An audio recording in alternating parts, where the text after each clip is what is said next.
पूर्ण दिसली पाहिजे तर पूर्ण दिसल्यावर दिलं पूर्ण दिसलेली होती काय केलं। नमो बुद्धाय, जय भीम सर्वांना। आज आषाढ पौर्णिमा, धम्मचक्र प्रवर्तन दिन, धम्म दिवस। आजच्या या मंगल प्रसंगाचं औचित्य साधून श्रद्धावान समदूर परिवाराने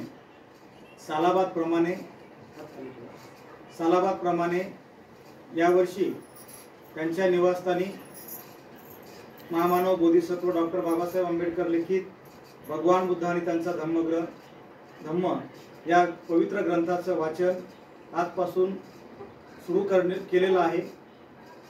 या परिवाराकडे जर आपण भेट दिली तर आपण आज पाहू शकतो यांच्या निवासस्थानी भगवान बुद्धांचं असं बुद्धरूप अतिशय श्रद्धापूर्वक त्यांनी आपल्या घरामध्ये स्थापित केलेलं आहे।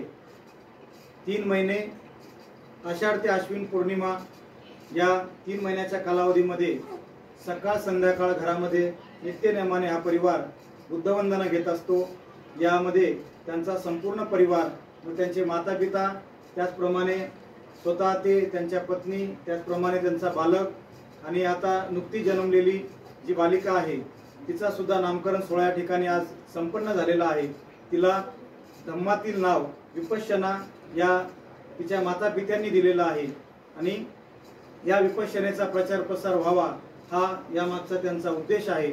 तर अतिशय हा आनंदाचा सोहळा या परिवारासाठी आज या परिवाराने घडून आणला आणि आजचा दिवस या परिवारासाठी आणि सर्वांसाठी महत्त्वपूर्ण असल्याने हा कार्यक्रम या ठिकाणी संपन्न करण्याची मला या परिवाराने संधी दिली। या परिवाराच्या प्रती मी खूप खूप मंगल कामना व्यक्त करतो। त्याचप्रमाणे ज्या बालिकेचा नामकरण सोहळा या ठिकाणी संपन्न झाला आहे तिच्या स्वास्थ्यासाठी, तिच्या दीर्घायुष्यासाठी आणि तिला उज्ज्वल भवितव्य मिळावं यासाठी या ठिकाणी मंगल कामना करतो। त्याचप्रमाणे आजच्या आषाढ पौर्णिमेच्या निमित्ताने सर्व नातेवाईकांना, उपस्थितांना या ठिकाणी सदिच्छा व्यक्त करतो। थांबतो। जय भीम, नमो बुद्धाय।